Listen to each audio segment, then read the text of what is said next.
ကျွန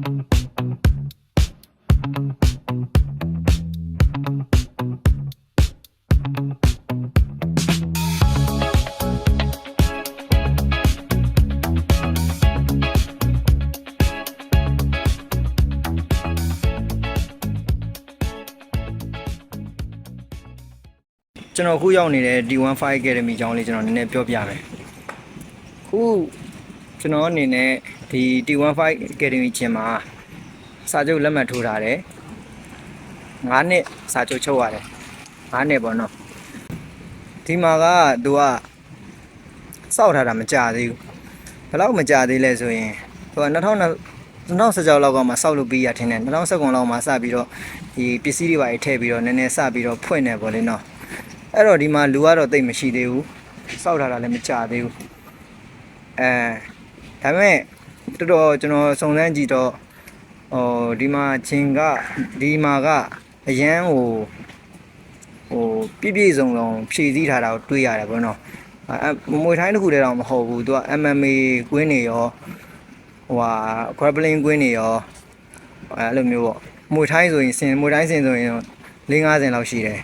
တဲ့တွေဆိုလည်းအလုံး20 30လောက်တော့အနည်းဆုံးရှိတယ်။ချင်းပစ္စည်းတွေဆိုလည်းစုံစုံနေနေရှိရပါတော့။ဒါပေမဲ့ဒီမှာကမြန်မာတွေကိုလည်းခေါ်တယ်။ဒါပေမဲ့အတွေ့အကြုံနည်းနည်းပပတော့ရှိဖို့လိုတယ်။သင်ရခက်တဲ့လူမျိုးတော့မဖြစ်လို့မရအောင်။စာချုပ်ကတော့9နှစ်တောင်ချုပ်ရတာပေါ့နော်။ဒီဟာကစောက်ထားတာနဲ့လဲပတ်တာမကြသေးတဲ့ပုံမှာကစားသမားနည်းသေးတယ်။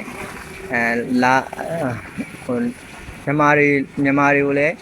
ခေါ်တယ်ပေါ့နော်တခြားကစားသမားတွေကိုလည်းခေါ်နေတယ်ဒါပေမဲ့background ကခုမှစပြီးတော့ run တာဖြစ်တဲ့အတွက်ဒီကလပ်ရဲ့အကောင်းဆုံးကိုကျွန်တော်ကြီးကြတော့မသိသေးဘူးဒါပေမဲ့ကျွန်တော်အနေနဲ့ကစွန့်စားခြင်းတဲ့အတွက်ဒီကျွန်တော်မသိပင်မဲ့လည်းကျွန်တော်ဒီမှာလာစုံစမ်းနေမေးမြန်းနေပြီးတော့ကျွန်တော်လက်မှတ်ထိုးလိုက်တယ်9နှစ်ကြာမယ်ပေါ့နော်ထိုးကြည့်တွေပါဆိုရင်သူတို့ကစာချုပ်ထဲမှာတော့30% ပဲ30%ဖြတ်တယ်အဲ့စာချုပ်တွေကအကြောင်းအရာတွေပါတွေကတော့တိတိကျကျသိချင်ရင်တော့ကျွန်တော်မှာလာမေးလဲပါတော့ကျွန်တော် Facebook account မှာလာမေးလဲပါအဲ့တော့အဓိကပြောချင်တာက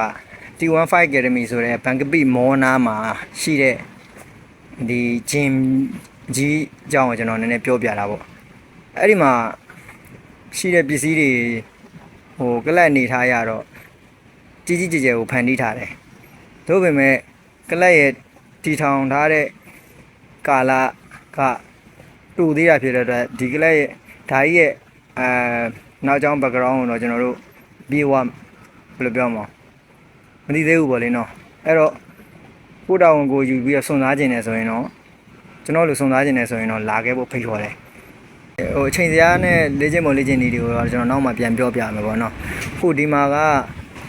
အဓိကပြချင်တာကဒီဂျင်ရဲ့တိဆောက်ထားတဲ့ပုံတွေကတော်တော်ကြီးကိုကြီးမားတိဆောက်ထားတယ်မြန်မာတွေကိုလည်းအခွင့်အရေးပေးထားတယ်ပေါ့နော်ဒါပေမဲ့ကျွန်တော်အနေနဲ့အရင်တော့အာမခံရဘူးဒီကလပ်ကပါဒီဂျင်ကြီးကအရင်ကြီးတယ်နောက်ပြီးတော့တိဆောက်ထားတာကလည်းအကြသေးတဲ့ပုံမှာကျွန်တော်အများကြီးတော့အာမခံမပေးနိုင်ဘူး9နှစ်ဆိုတာလည်းမနေဘူးကိုယ့်အနေကိုဆုံးဖြတ်ပေါ့နော်အဲ့တော့ဒီနေ့ကကျွန်တော်ဒီဂျင်ကိုလိုက်ပြမှာပေါ့နော်ဒီအခုကျွန်တော်ရောက်နေတဲ့ဂျင်မှာ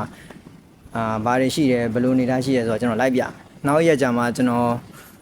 တနေ့တာ training plan နဲ့တပတ်တာဘယ်လိုနားရတယ်ဘယ်လိုလေ့ကျင့်ရတယ်ဘယ်လိုစားသောက်ရတယ်အဲ့ဒါတွေကိုကျွန်တော်ပြန်ပြီးတော့ sharing လုပ်ပေးမှာပေါ့နော်